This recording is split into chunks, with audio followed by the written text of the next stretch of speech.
एक सर्प ने बताया कि किस चीज का दान करने से आने वाली मृत्यु भी टल जाती है।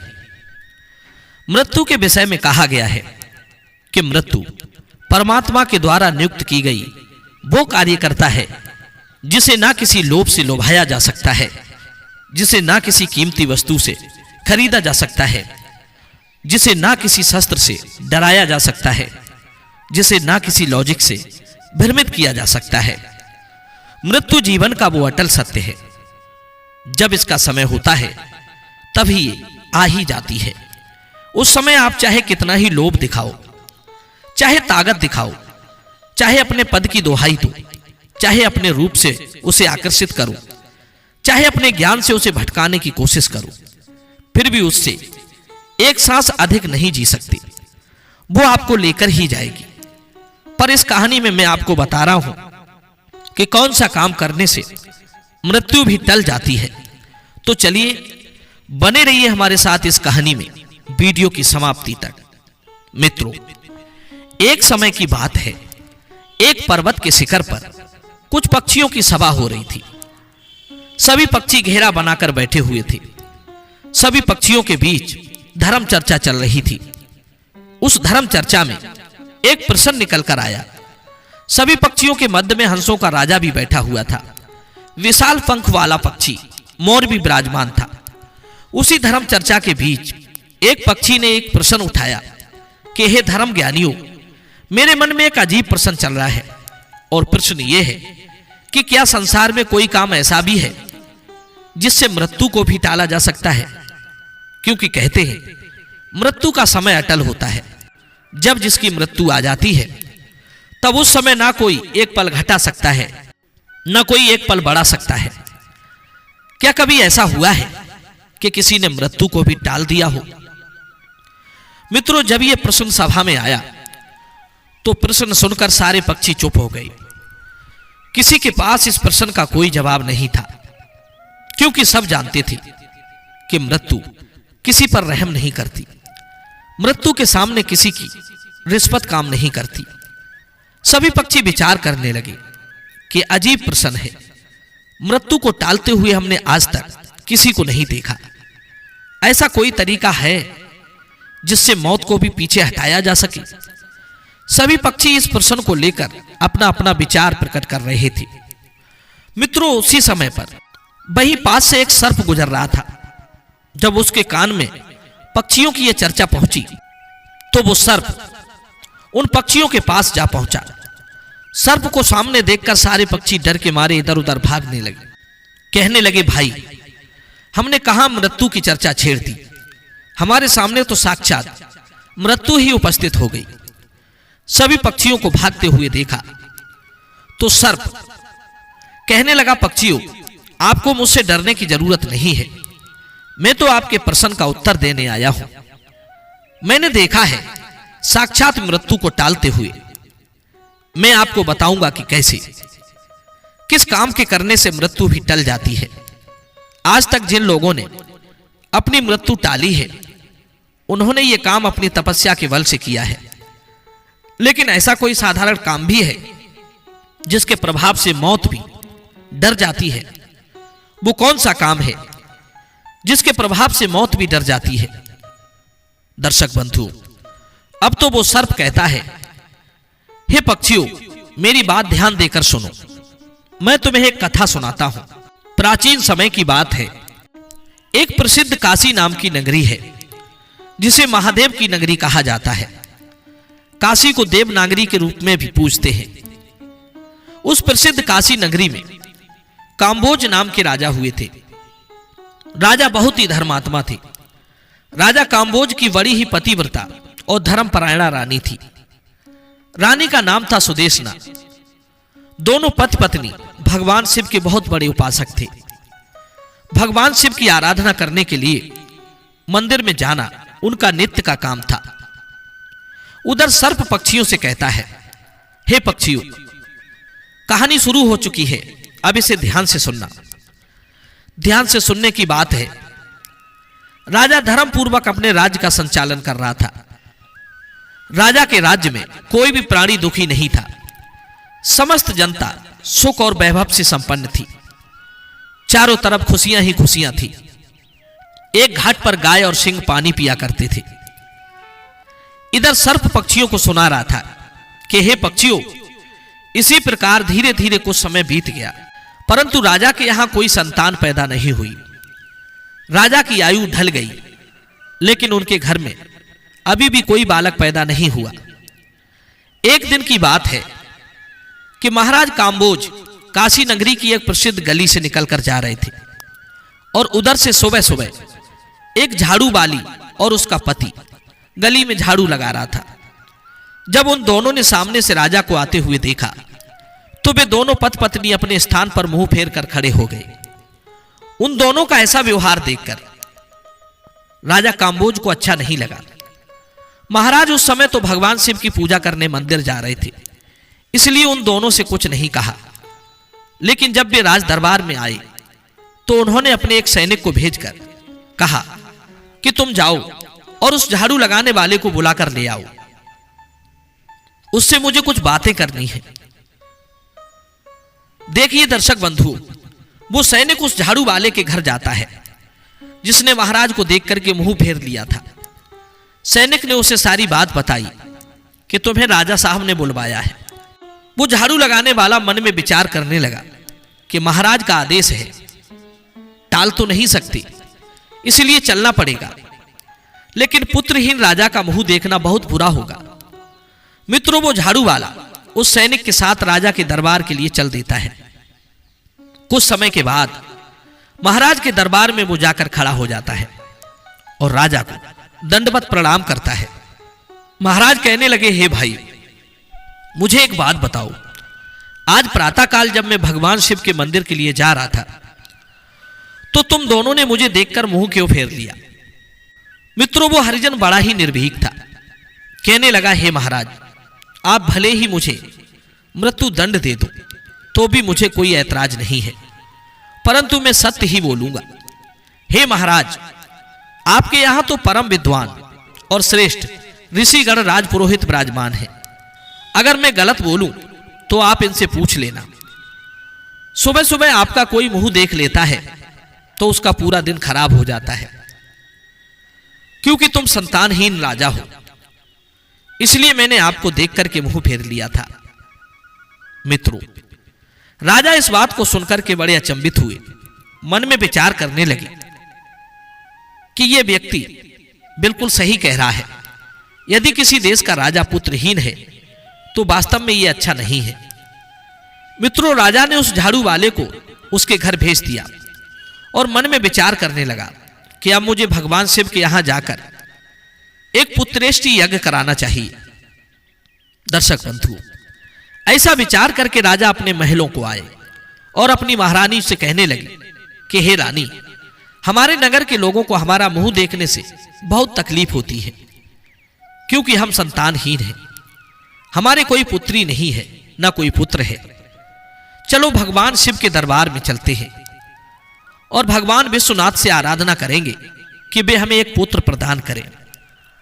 दर्शक बंधुओं, यही विचार करके राजा काम्बोज और रानी सुदेशना दोनों भगवान शिव के मंदिर में जाते हैं और वहां जाकर उन्होंने एक पुत्रेष्टि यज्ञ का आयोजन किया।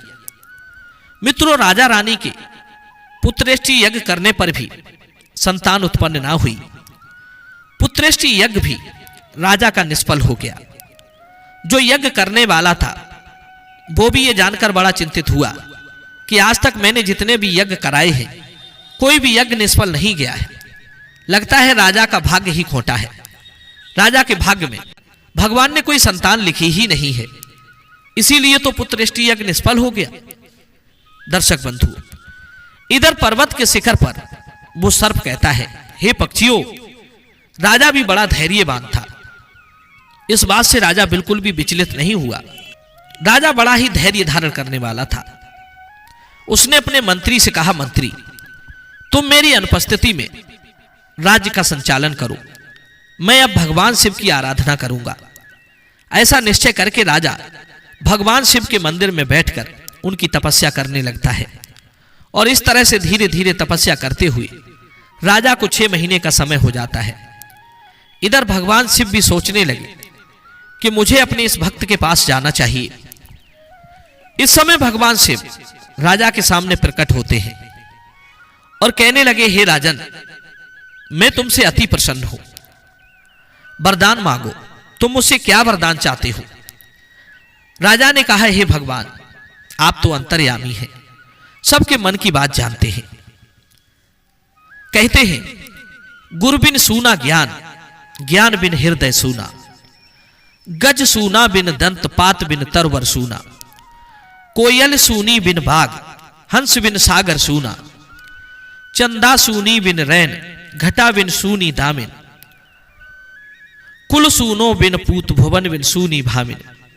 राजा की बात सुनकर भगवान शिव बोले, हे राजन, वैसे तो तुम्हारे भाग्य में 7 जन्म तक कोई संतान नहीं है, परंतु तुमने मेरी आराधना की है, मैं इसीलिए तुम्हें एक पुत्र प्रदान कर रहा हूं।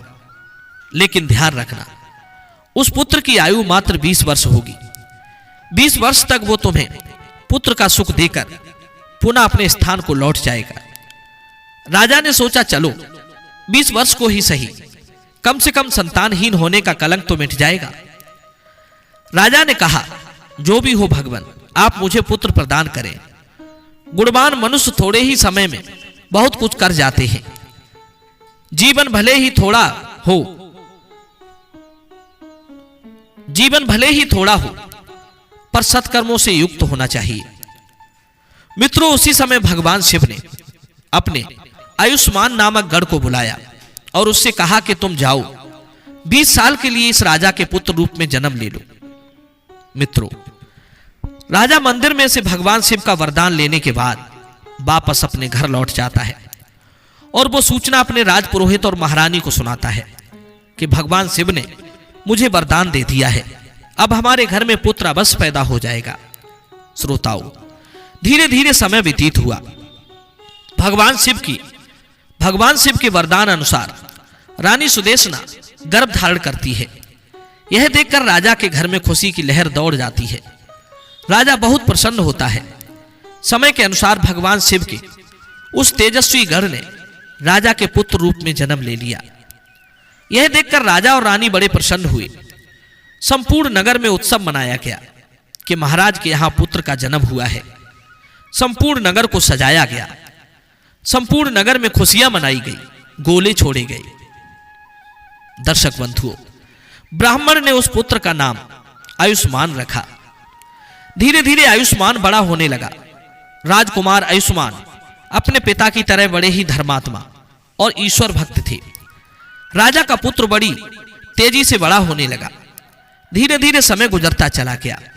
इस बात से राजा बहुत प्रसन्न रहता था, क्योंकि उसके घर में पुत्र जो आ गया था, पुत्र के लाड़ प्यार और लालन पालन में राजा वो बात भूल जाता है कि इस पुत्र की आयु मात्र 20 वर्ष है। फिर श्रोताओं, जब उस पुत्र की आयु 14 वर्ष की होती है, तो उन्हीं दिनों की बात है, एक दूसरे शहर का राजा था चंद्रसेन। राजा चंद्रसेन की एक कन्या थी चंद्रलता। चंद्रलता रूप और यौवन में इंद्र की अप्सराओं की तरह लगती थी। वो एक परम सुंदरी कन्या थी। कन्या भी बड़ा दान धर्म किया करती थी। बचपन से ही उसे अपने माँ बाप से धर्म कर्म करने के संस्कार मिले थे। वो प्रत्येक जीव पर दया रखती थी। सुबह उठकर सबसे पहले पक्षियों को दाना चुगाती थी और अपने द्वार पर आए हुए किसी भी भिक्षुक याचक, साधु संत को खाली हाथ नहीं लौटाती थी। वो हर भूखे को भोजन कराती थी जो उसके द्वार पर आ जाता था।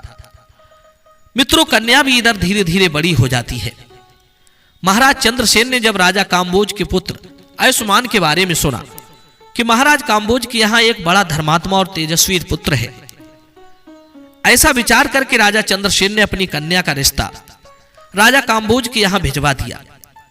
उधर राजा काम्बोज ने मन में विचार किया कि मेरे पुत्र की आयु 20 वर्ष है, मुझे इसका विवाह कर लेना चाहिए और इसके यहां कोई पुत्र पैदा हो जाएगा तो मेरा भी वंश आगे बढ़ जाएगा।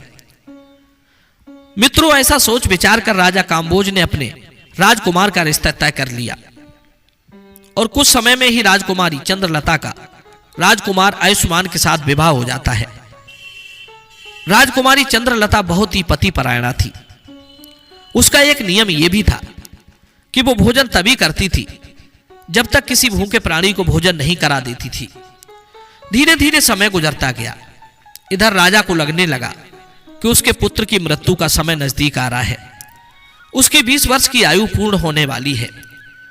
राजा तो पहले से ही जानता था, क्योंकि भगवान शिव ने उसे सब कुछ बता दिया था कि आपके पुत्र की आयु सिर्फ 20 वर्ष होगी। राजा ने वो बात किसी को नहीं बताई थी। मित्रों, धीरे धीरे राजा की चिंताएं बढ़ती जा रही थी।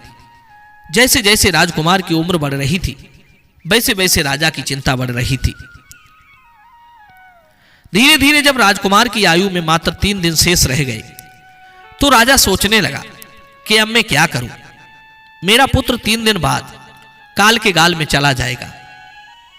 श्रोताओं, पुत्र मोह के कारण भगवान शिव के वरदान को भी राजा भूल जाता है और पुत्र में आसक्ति होने की वजह से वो बीमार पड़ जाता है। वो ये बात सबको बताकर उन्हें भी चिंता में नहीं डालना चाहता था। अब तो राजा ने भोजन करना छोड़ दिया। इधर जब वो दिन आ गया जिस दिन उसकी मृत्यु होने वाली थी, उस दिन राजा सुबह से ही भगवान के ध्यान में डूब गया।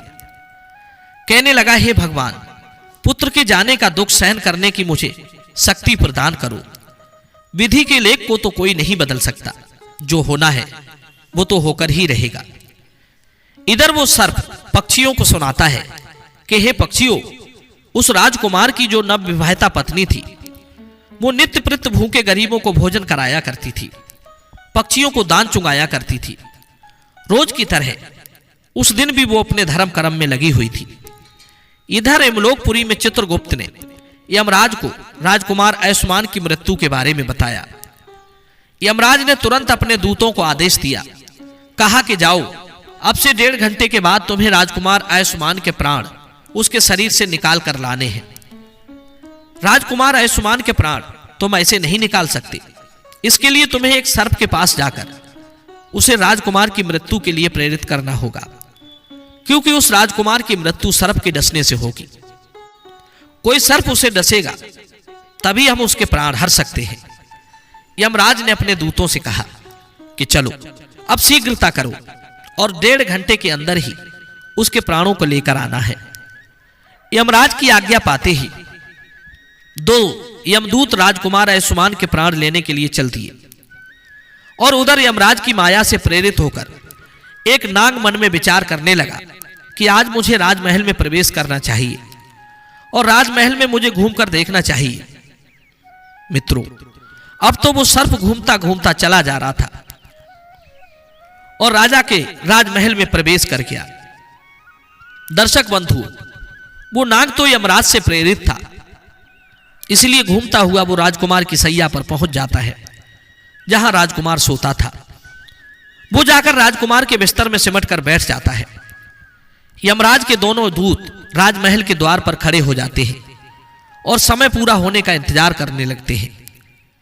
सोचते हैं कि 1.5 घंटे का समय कब होगा, कब ये नाग उस राजकुमार को डसेगा, तब हम उसके प्राणों को लेकर यमपुरी जाएंगे। मित्रों, इस प्रकार यम के दूत विचार कर रहे थे।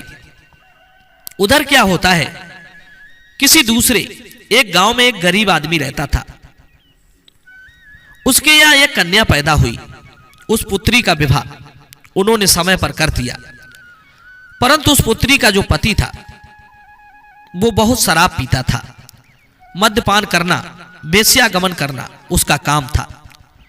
इसलिए वो उस गरीब दंपत्ति की पुत्री को हमेशा परेशान किया करता था, उसको मारता पीटता था, घर से निकालना चाहता था।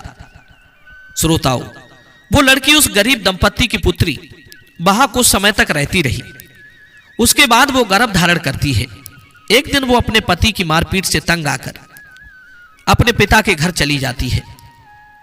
उस लड़की का पिता अब बूढ़ा हो चुका था, इसलिए उस पर कुछ कमाई नहीं हो पाती थी। वो बेचारा भिक्षाटन करता था, भीख मांगता और तीनों प्राणियों का पेट पालन करता था। इधर जब 9 माह का समय पूरा हुआ तो उसने एक पुत्र को जन्म दिया। तो उसको भोजन की आवश्यकता पड़ी, क्योंकि जो प्रसव काल की भूख होती है वो बहुत तेज होती है। वो अपने पिता से भोजन मांगती है, वो बेचारा गरीब ब्राह्मण भोजन लेने के लिए अड़ोस पड़ोस के गांव में चला जाता है। लेकिन ये तो तुम जानते ही हो, जो रोज रोज मांगने जाता है उसको लोग भीख भी नहीं देते। गरीबी सबसे बुरी, गरीबी सबसे बड़ा अभिशाप है।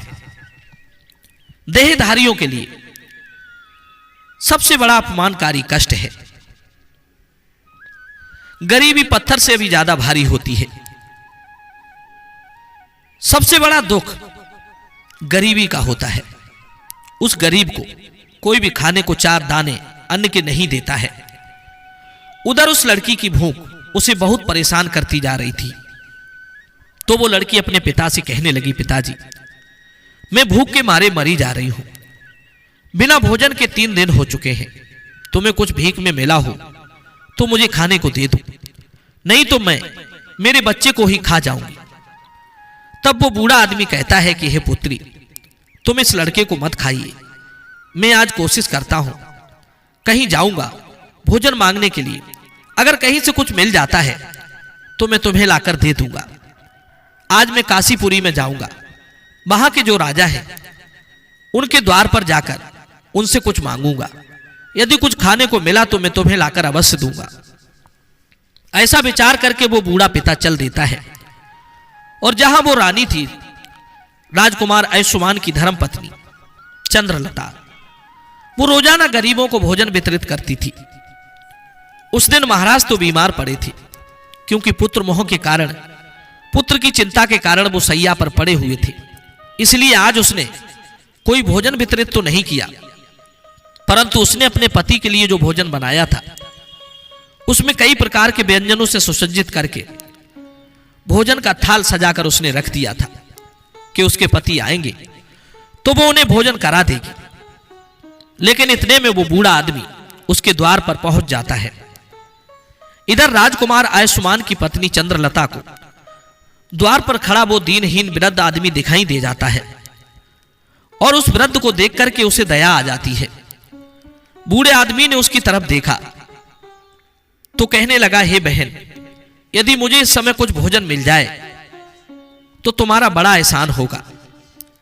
रानी ने देखा कि यह कोई गरीब आदमी है और मुझसे भोजन मांग रहा है।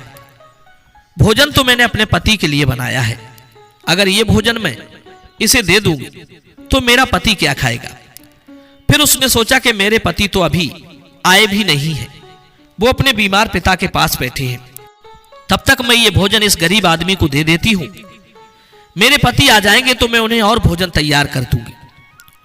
मित्रों, इतना कहकर राजकुमारी चंद्रलता ने जो भोजन अपने पति के लिए बनाकर रखा था, उन 36 प्रकार के व्यंजनों से सजी हुई थाली उस गरीब बूढ़े आदमी को दे दी। बूढ़ा आदमी उस भोजन को लेकर चला जाता है। वो बड़ी शीघ्रता से चलता हुआ वो वृद्ध भोजन को लेकर के अपने घर आ जाता है, क्योंकि उसकी पुत्री 3 दिन से भूखी थी। और उधर देखिए क्या होता है। जो राजा का पुत्र था, अपने पिता की देखभाल करने के बाद, उनको वैद्य को दिखाने के बाद में राजा के कक्ष से निकलकर अपने कक्ष की ओर जाने लगता है। उसके दरवाजे पर 2 यमदूत तैयार खड़े थे और वो नाग उसको डसने के लिए उसके बिस्तर में लिपटा हुआ था। उधर उस वृद्ध ने वो भोजन ले जाकर अपनी पुत्री को दे दिया। इधर राजकुमार आयुष्मान चलता चला जा रहा था। कहते हैं, समय जब अच्छा होता है तो सब ठीक होता है। आप ये ध्यान रखें, किसी विपत्ति को टालने के लिए आपको एक संकेत मात्र होता है। यदि आप उस समय को पहचान गए, उस संकेत को समझ गए, तो बड़ी से बड़ी विपत्ति भी टाली जा सकती है। राजकुमार ने जब सीढ़ियों पर पैर रखा तो ठीक हो गई। मित्रों, उधर उसका निर्धारित समय पूरा होने वाला था। यम के दूत बड़े उतावले हो रहे थे कि 1.5 घंटे का समय पूरा होने वाला है, उसमें कुछ ही क्षण शेष बचे हैं। साथ ही साथ उधर वो नाग गुस्से में बैठा हुआ उसके आने का इंतजार कर रहा था कि वो राजकुमार आएगा और उसे मैं काट खाऊंगा। उधर उस बूढ़े आदमी ने भोजन ले जाकर अपनी बेटी को दे दिया। लड़की ने जब भोजन खाया तो पूछने लगी, पिताजी, ये भोजन किसने दिया है? लड़की के पिता ने कहा, पुत्री, ये भोजन यहाँ की महारानी ने दिया है। यहाँ के राजा की जो पुत्र वधू है उसने मुझ पर दया करके ये स्वादिष्ट भोजन मुझे दिया है। मित्रों, भोजन देखकर लड़की की आत्मा से दुआएं निकलने लगी। वो भगवान से प्रार्थना करने लगी, हे भगवान, जिसने भी ये भोजन दिया है उसका सुहाग अमर हो जाए, वो सदैव सौभाग्यवती बनकर रहे। जैसे ही वो उस भोजन से गिलास अपने मुंह के अंदर ले जाती है, उस समय उसकी आत्मा से आशीर्वाद निकलता है कि उसका पति अमर हो जाए। और कहते हैं दोस्तों, सच्ची आत्मा से निकला हुआ आशीर्वाद जरूर फलित होता है। दर्शक बंधु, इधर लड़की का आशीर्वाद भगवान के पास जाता है। कालों के काल महाकाल के पास पहुंचा तो भगवान शिव का सिंहासन हिल गया कि यह क्या हुआ, मेरा सिंहासन क्यों हिल रहा है। भगवान शिव मन में विचार करने लगे कि दुनिया में ऐसा क्या घटित होने वाला है।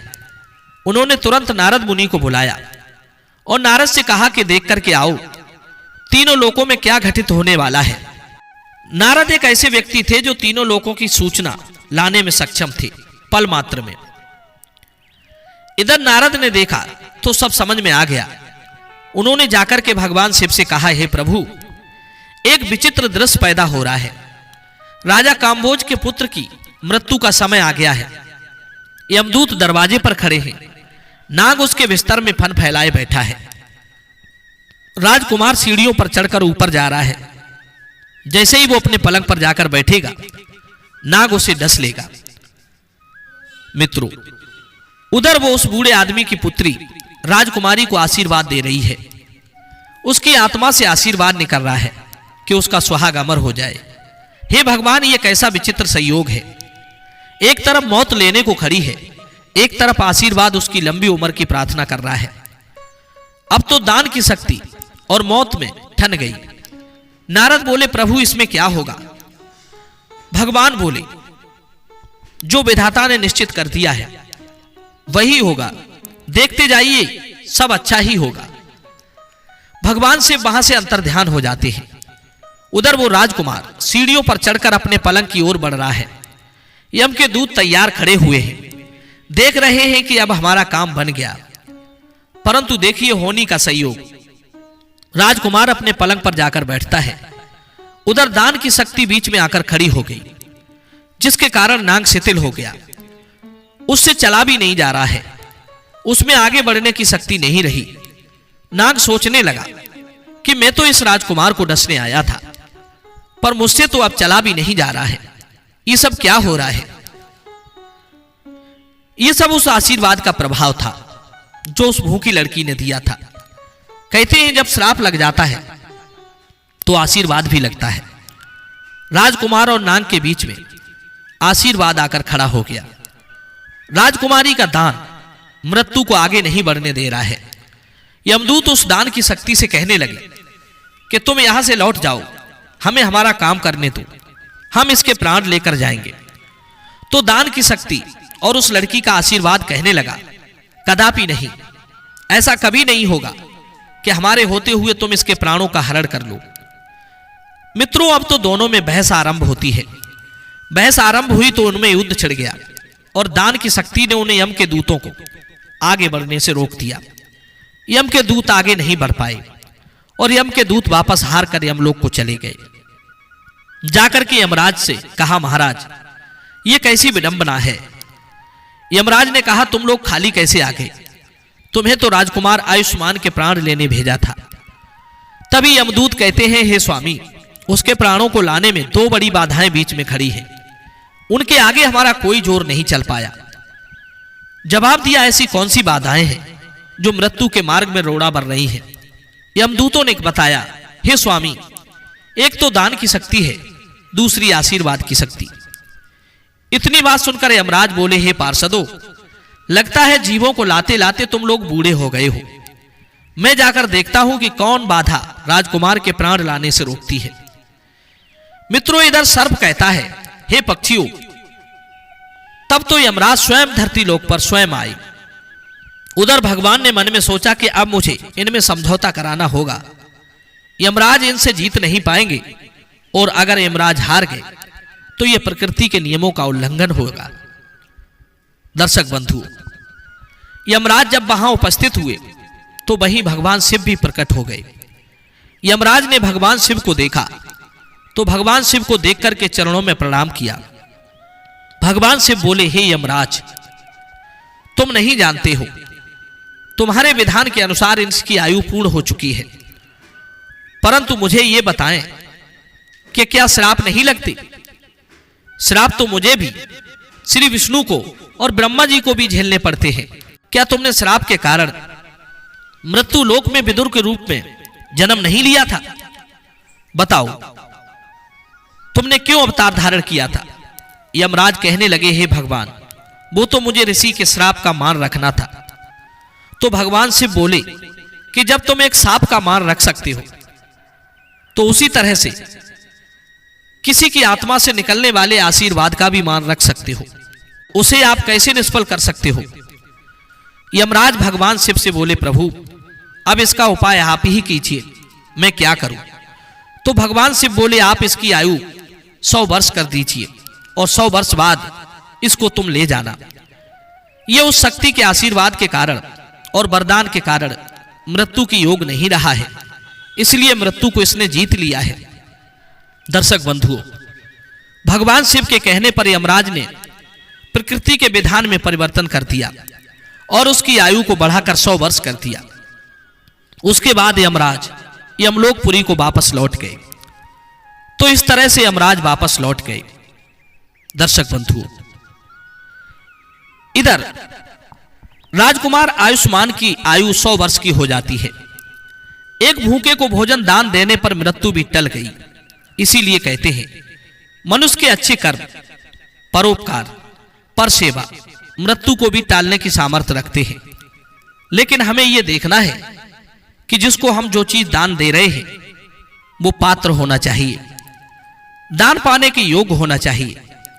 यदि आप सुपात्र को दान देते हैं तो उस दान के सामने मृत्यु भी हार जाती है। यदि आप किसी की सेवा करके उसके मुश्किल समय में काम आकर उसकी मदद करते हैं, यदि आप किसी का आशीर्वाद लेते हैं तो वो आशीर्वाद मृत्यु को भी टाल सकता है। दान की और आशीर्वाद की शक्ति बहुत प्रबल होती है। उस शक्ति से बड़ा संकट भी टल जाता है। दर्शक बंधुओं, इस तरह से यमराज हार करके लौट गए। उधर शिखर के ऊपर बैठा हुआ सर्प पक्षियों से बोला, हे पक्षियों, मैं वही सर्प हूं जो यमराज की प्रेरणा से उस राजकुमार को डसने के लिए गया था।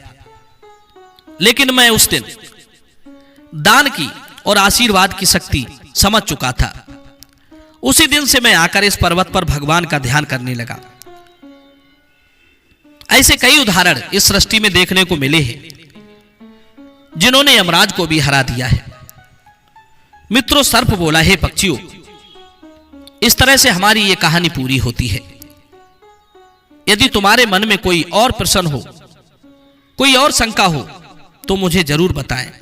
मैं अपने अनुभव ज्ञान से उसका जरूर समाधान करूंगा। दर्शक बंधु, ये कहानी आपको कैसी लगी? कमेंट सेक्शन में अपनी राय जरूर देना। मिलते हैं आपसे अगली वीडियो में एक और ज्ञान चर्चा के साथ। आप सभी का बहुत बहुत धन्यवाद। जय श्री कृष्णा।